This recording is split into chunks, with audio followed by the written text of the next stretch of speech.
que yo quiero hablar es de cultura evaluativa. Cuando uno pone un título nunca sabe muy bien. Meses atrás, lo que va a decir. Pone un título y luego ya veremos, ¿no? Luego lo añadí los 2 puntos y la idea es que pasamos, mi impresión es que en tema de evaluación hay una involución. Lejos de ir hacia mejor, yo creo que estamos yendo hacia atrás. Y había una innovación que representaba la evaluación educativa, lo que sea que entendamos por eso, lo veremos, y estamos involucionando hacia la acreditación que se convierte en el principal, en la diana de todos mis dardos. Yo quiero desarrollar estas 5 cosas aquí, rápidamente, en la medida de mis posibilidades. Hacer una pequeña introducción y la pregunta que rige mi intervención de esta mañana es ¿por qué algunas buenas ideas educativas no cristalizan en la práctica cotidiana de la evaluación? El primer tema, por tanto, tiene que ver con esta pregunta, ¿no? Conviene situarse. Una de las cosas que más nervioso me ponen es que cuando la gente habla de evaluación no mezcla todo y al final uno no sabe dónde ni está hablando de eso. Bueno, yo estoy hablando de eso desde la universidad y para la universidad. Si algo de lo que digo sirve para otro nivel educativo, pues bienvenido sea, pero no está pensado inicialmente por eso. La proyección la tendrán que hacer ustedes, ¿no? ¿Cómo lo hago? Pues recuperando algunas ideas muy elementales de la teoría de la innovación educativa. Pues, a ver, se suele decir que hay 3 grandes dimensiones que afectan a la innovación educativa. Unas son las estructurales, de carácter sociopolítico, ideológico, económico. Otras son las institucionales, organizativas, de recursos, de liderazgo, de participación. Y luego están las personales, de cualificación y compromiso profesional. Los teóricos de la innovación están todos de acuerdo en decir que las más determinantes son las 2 primeras. Bueno, pues yo me voy a ocupar de las que teóricamente lo son menos, ¿no? Y lo hago por un motivo. Esa frase que he escrito ahí, cuando no se puede confiar ya en los designios de la política ni en la eficiencia de las instituciones, es el momento de los ciudadanos. Es el tiempo de la dimensión personal. Es el tiempo de los profesores. Por supuesto, no quiero que esto sirva como coartada a las otras dimensiones, la política y la institucional, para que digan, bueno, pues que trabajen ellos y si sale mal, aún encima la culpa será de ellos, ¿no? No pretendo darle argumentos al enemigo, entre comillas, pero sí quiero hacer especial hincapié en la dimensión personal. Me interrogo a mí mismo y me digo, ¿yo qué tengo que hacer para que las cosas no sean como son? Y esto me lleva... ¿Cuáles son las opciones dicotómicas sobre evaluación? ¿Cuál sería el modelo bueno y el modelo malo? Ya sé que el maniqueísmo de esta pregunta no es correcto, pero sirve para el lugar donde me encuentro, para este momento. Me planteo esta pregunta refiriéndola a la universidad. Ya lo dije, al conjunto de sus funciones. Estoy hablando de la evaluación de la enseñanza, de la investigación, de la extensión y del gobierno de la universidad. Y hay 4 preguntas clásicas también sobre evaluación. ¿Para qué evaluar, cómo evaluar y quién y para quién evaluar? Bueno, pues me voy a ocupar de la que está destacada en negrita, de la finalidad, del para qué evaluar. Las otras también debemos prestarles atención. Atendiendo al para qué, tenemos por una parte la opción que a mí más me repugna, y es la de la acreditación. Está orientada al control y al rendimiento de cuentas. Sirve para premiar o para sancionar, para promover o para reprobar. Se vive generalmente como una amenaza por estudiantes, por profesores e incluso por centros. Lleva aparejada decisiones administrativas de promoción, de revisión salarial, de distinciones o sanciones, de dotación de medios, de autorización o no para impartir estudios. Yo vivo en una facultad que espera la visita de sus colegas para que nos digan si podemos seguir haciendo lo que llevamos haciendo 500 años. Desde luego representa una función implícita, oculta, de selección y de gestión productivista del sistema. Esto es lo que dicen los sociólogos del currículo. Yo creo que hoy ya no es implícita, hoy es descarada.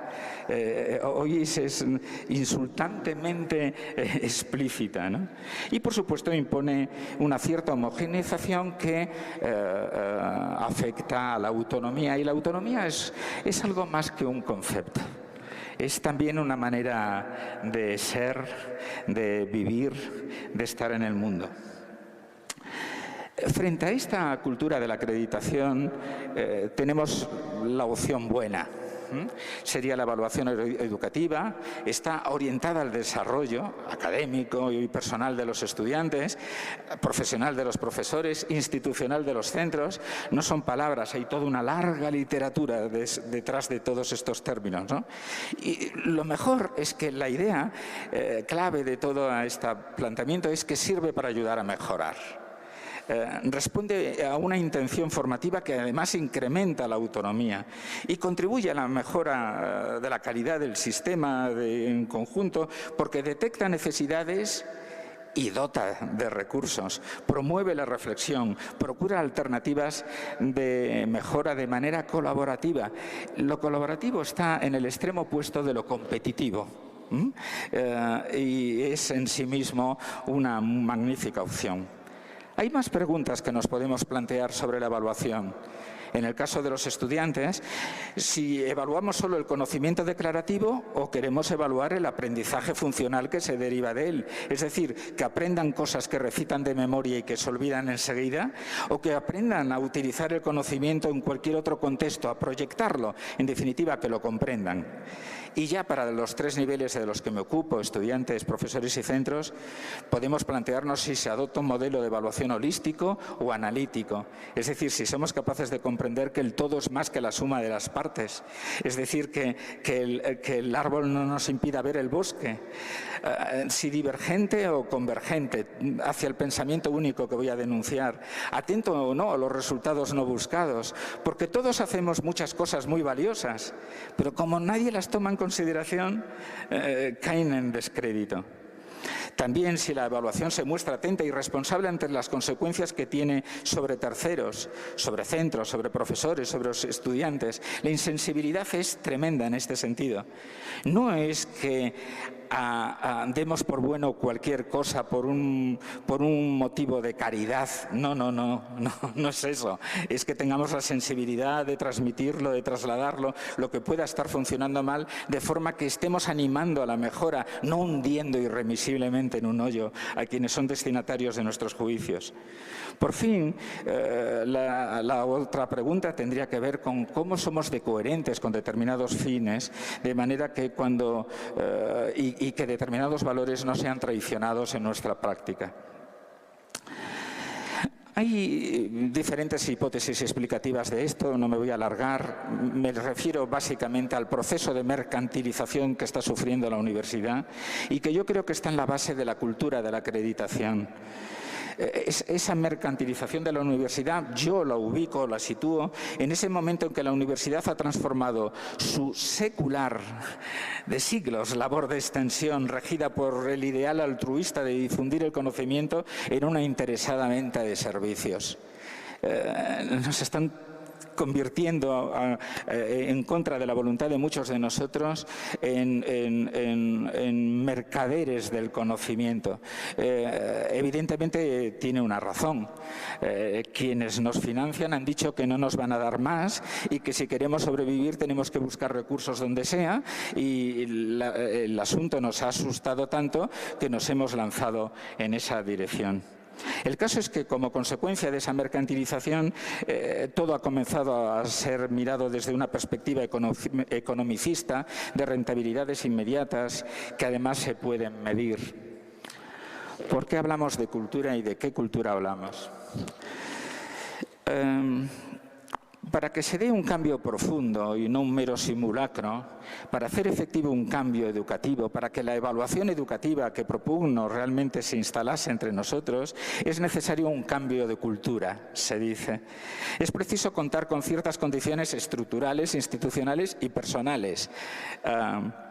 Cito a Juan Manuel Escudero Muñoz, que dice Juan Manuel, y yo subrayo de lo que él dice, el profesor Escudero, el doctor Escudero, que en esa dimensión personal integra valores, capacidades, compromisos y esfuerzos de naturaleza intelectual, moral e incluso emocional. Y añade, el cambio educativo no pertenece al dominio de la gestión pragmática, sino al de los propósitos sociales y morales, a la difícil movilización de significados y energías personales, sociales y políticas.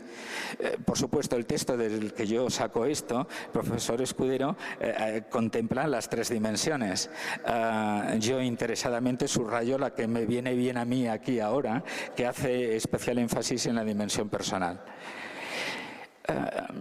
La innovación en la evaluación, para mí, no es un asunto que se pueda reducir a la adopción de una metodología, una estrategia, una técnica. Mientras la evaluación se sitúe fuera de uno, del sujeto de la acción, yo creo que tiene escasas posibilidades de prosperar. Para que realmente funcione la evaluación, tiene que llegar a formar parte del ADN cultural de quien asume la responsabilidad de evaluar a otros.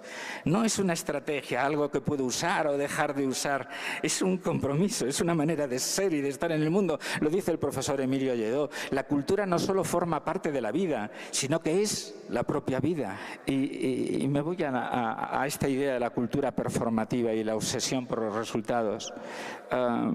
La performatividad se asocia a términos como resultados, desempeños. Supone un discurso normativo que confiere un valor prevalente a las actuaciones, a los desempeños y a los logros, a los resultados, rendimientos de los sujetos, así como de las instituciones escolares y sus proyectos. Los estándares, las competencias y los indicadores constituyen resortes para determinar y requerir performance, así como crear sistemas de rendición de cuentas que vigilen y sancionen las realizaciones. Al privilegiar desempeños se enfatiza lo externo, lo observable, lo medible, lo cuantificable. Los resultados, los rendimientos, así como los modos de hacer estandarizados, han de ser fielmente seguidos, cumplimentando determinados procedimientos o protocolos. Y desde luego eso, cumplimentar el protocolo, importa mucho más que los significados y, si me apuran, mucho más que las personas. He vivido estos días, desde que he llegado aquí, el sinsabor que me ha irritado profundamente de comprobar que uno de mis profesores de referencia, el profesor Miguel Zabalza, al que hemos escuchado aquí, ha sido eliminado de un proyecto de investigación porque va a cumplir 69 años. Y esto es un disparate. Y cuando alguien pregunta por eso, dicen que es porque dentro de 2 años ya no podrá tener una firma autorizada para autorizar los gastos. Ustedes, ¿pero en qué mundo vivimos? Pero es que toda su competencia intelectual, toda su larga trayectoria, toda su dedicación y compromiso con la universidad tiene que quedar al albur de una necia norma que ha inventado alguien que jamás ha sido capaz de crear un pensamiento nuevo. Perdonen que me caliente, la actual fiebre por tasar, indexar y cuantificar todo lo que vale. Las organizaciones y las personas son reducidas a datos, a indicadores, a méritos reglados y selectivos, a comparaciones y ranking, sometidos al imperio de lo útil, de lo práctico, de lo efectivo, de lo rentable. Estoy citando a Stefan Boll, que ha sido un referente para nosotros, un descubrimiento reciente, de nuevo, al que he llegado de la mano del profesor Escudero. ¿Por qué hablamos de actitudes y de qué actitudes hablamos? Si la cultura, dijimos, es un programa para regir el comportamiento, es en las actitudes donde cristalizan esas reglas culturales. Es como nosotros las interiorizamos o las introyectamos, decía ayer el profesor Carlos Moya, que es un término freudiano. Pues sí, quizás, nos viene bien usar ese.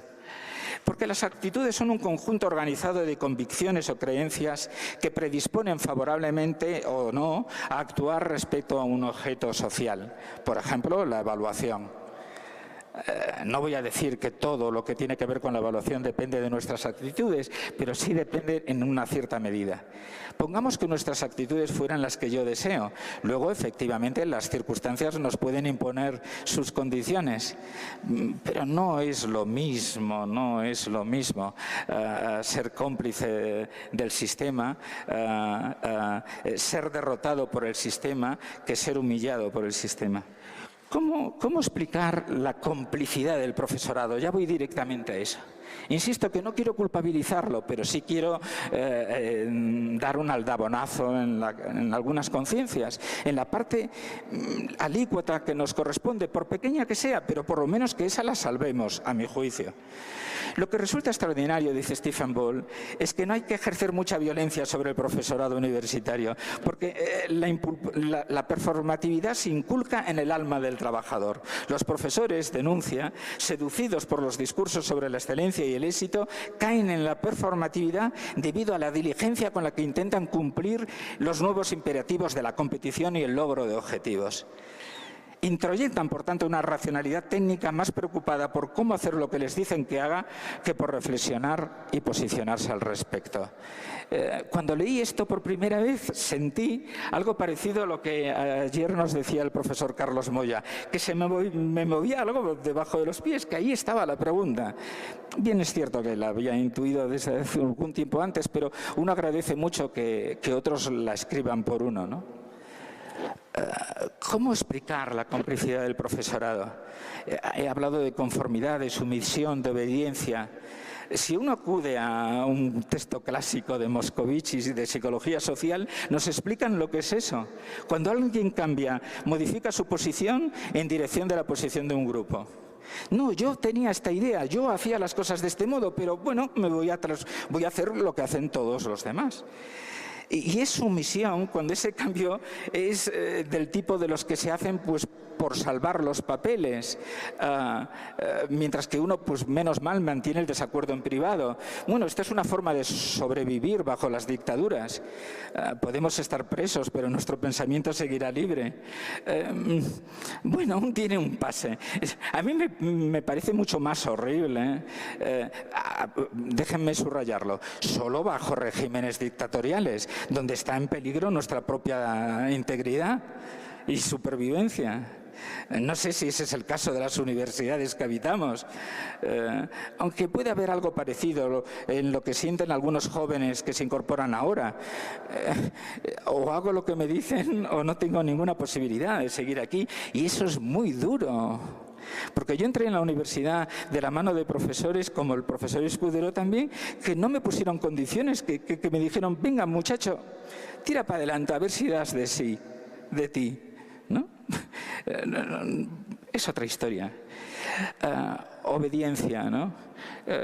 Cuando un individuo modifica su comportamiento a fin de someterse a las órdenes directas de una autoridad legítima.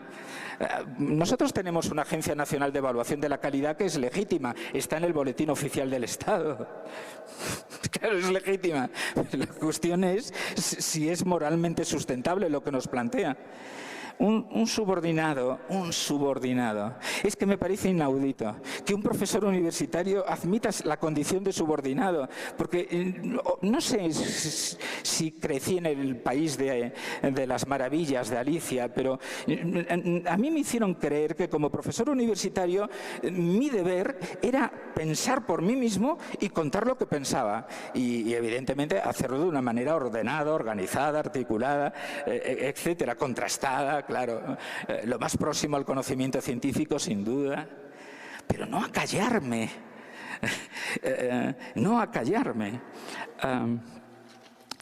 y ahora hay profesores que se callan, profesores que no dicen, siempre los hubo y siempre los reconocimos, y allá ellos, pero lo que me duele es que estamos volviendo a esos tiempos. Recuperando, ya termino, la perspectiva ética de la razón cordial. Yo encuentro aquí una alternativa. El sujeto autónomo cuenta, sin duda, sujeto autónomo seríamos nosotros, con capacidad reflexiva y autoconciencia, pero también con unas dimensiones básicas de la sensibilidad que a modo de predisposiciones configuran su conciencia moral. Estoy citando a De la Cortina en toda esta transparencia, en toda esta diapositiva. Sensibilidad. Cuando nos referimos a alguien y dice, es una persona que tiene sensibilidad, que es capaz de ponerse en el lugar del otro, que es capaz de emocionarse por lo que le está pasando a su alrededor, de comprometerse con la solución de algo que no le afecta directamente, pero que sabe que le preocupa a los demás. Sensibilidad, conciencia moral, son términos que se han ido perdiendo progresivamente, que se han cultivado poco en los últimos años, que desde luego no contempla en ningún lugar la acreditación. A mí jamás me evalúan por mi sensibilidad y nunca me han preguntado por mi conciencia moral. Cuidado, no por mi credo, sino por mi conciencia moral, la capacidad que yo tengo de articular un discurso respecto de cómo ser y estar en el mundo, que no tiene por qué converger con una única forma de ver las cosas. Adela Cortina nos dice que hay dos dimensiones ahí. Uno es el sentimiento moral y otro el sentimiento de respeto. El sentimiento moral es la capacidad de sentir placer al actuar de acuerdo con las propias leyes. Tiene que ver con eso de la satisfacción del deber cumplido, el contento de haber hecho lo que se tenía que hacer. Pero la satisfacción del deber cumplido, ¿no? El apelar a la propia conciencia, ¿no? El sentimiento de respeto, esto me parece clave. Es el que resulta de aplicarse esto, y cito literalmente a Adela Cortina. No solo exijo a otros que me respeten, no solo tengo que respetar a otros, sino que yo también he de respetarme a mí misma. A mí me conmueve porque lo explica, porque respetar la propia dignidad, no rebajarse ante los que tienen el poder, mirar directamente a los ojos a fuertes y débiles, también es una obligación moral. No lo sé. El caso es que los profesores universitarios estábamos, por lo menos hasta hace muy poco tiempo, en unas condiciones extraordinarias para que esto no nos resultara especialmente difícil. No sé si habría otras profesiones en mejores condiciones, pero nosotros las teníamos extraordinarias. Ya digo, nos pagaban por ejercer y ahora resulta que hemos renunciado a eso. ¿Cuál sería la alternativa? O las recomendaciones de futuro. También las tomo de la Cortina, plantea varias alternativas. La primera de todas, no instrumentalizar a las personas, a los estudiantes, a los profesores, tampoco a los centros educativos, no poner a personas e instituciones al servicio de fines que ellas no han elegido, precisamente porque ellas pueden elegir sus propias metas. De esto hablaba el otro día con una cierta precipitación el profesor Miguel Zabalza en su conferencia inaugural. Lo de la meta en la vida. Yo no concibo que alguien pueda tener como meta en la vida conseguir una nota, publicar lo que sea en un JCR Q1, que me recuerda a lo de los submarinos hundidos, que me acrediten, puntuar bien en el ISO no sé cuántos, porque esto del ISO no sé en qué número vamos, pero vamos ya en el que fuere, ¿no? Sacrificándolo todo lo demás a esa parafernalia que puede tener su parte de valor, pero una parte ínfima comparado con todo lo que estoy sosteniendo, a mi juicio, claro. Y por otra parte, empoderar a las personas. Y empoderar a las personas no se trata solo de no manipularlas, sino también de actuar positivamente para potenciar sus capacidades, de manera que puedan llevar adelante sus planes de vida, siempre, evidentemente, que con ellos nos dañen a otros. Mi meta sería el desarrollo personal y profesional, diría un estudiante. Investigar en lo que estimo relevante, diría un profesor. Proyectarme donde resulte conveniente, diría un profesor. Un centro diría crear condiciones a favor de la comunidad educativa a la que sirvo. Pero no parece que esos sean los criterios que estamos manejando en la actualidad. En fin, ya termino con un breve resumen porque he sentido la necesidad de hilvanarlo todo al final.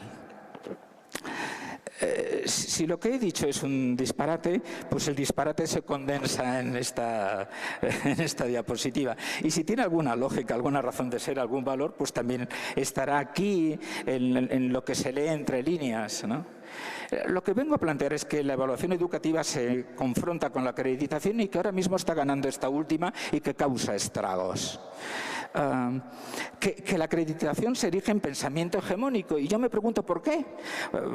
Porque si no conocemos las raíces del problema, difícilmente podemos resolverlo. Siempre que sea un problema, para mí lo es, hay mucha gente que quizás piensa que no. Lo siento, hay mucha gente que viene a los congresos a presentar su comunicación y se va. Y cuando alguien dice, ¿cómo es que esto funciona, esta cultura de la acreditación? Pues funciona así. Funciona así. Voy, presento mi comunicación, me dan el papel y me marcho. No asisto a ninguna de las conferencias, no voy a ninguno de los paneles, no interactúo con ninguno de los colegas de ningún otro lugar. No participo de nada. En España, permítanme una nota a pie de página, siempre nos sorprende que gane el partido actualmente en el gobierno, por lo menos en Galicia, el Partido Popular. ¿Cómo gana si nadie parece defenderlo en ningún lugar? Y dice, bueno, pues es que están en algún sitio, ¿no? Bien, es una opción legítima, pero la acreditación se mantiene porque hay gente que la mantiene, ¿sí? La cultura se revela como un plan para regular la conducta. La enculturación, eso se consigue a través de la enculturación en ese, entre comillas, universal cultural. El universal cultural es la supervivencia, es el darwinismo social. Es un universal cultural, es el macho alfa, el jefe de la tribu, el primus no inter pares, el primus único y exclusivo, y los demás, no sé. La performatividad se adueña del alma del trabajador. Realmente terminamos creyendo en que la acreditación es buena. Todo eso cristaliza en las actitudes y lo hace por conformidad, por sumisión, aceptación y por obediencia. Y explica la complicidad activa o pasiva del profesorado. Y frente a eso, pues ¿qué cabe? Sensibilidad, sentimiento moral y de respeto, especialmente a uno mismo, y rechazar desde luego lo que instrumentalice a otros y apostar por lo que empodera. Yo me marcharía con esta imagen, me resulta tremendamente querida. Relajémonos, ¿no? Una vez que nos hemos puesto tensos, les invito a ser Pepito Grillo, ¿no? Pinocho es la gran mentira que vivimos, y es un buen papel. Vale, me acaban de dar la señal que habíamos convenido, que era se acabó.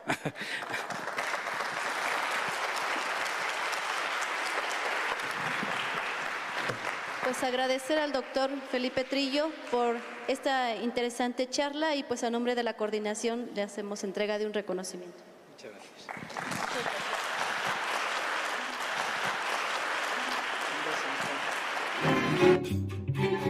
gracias.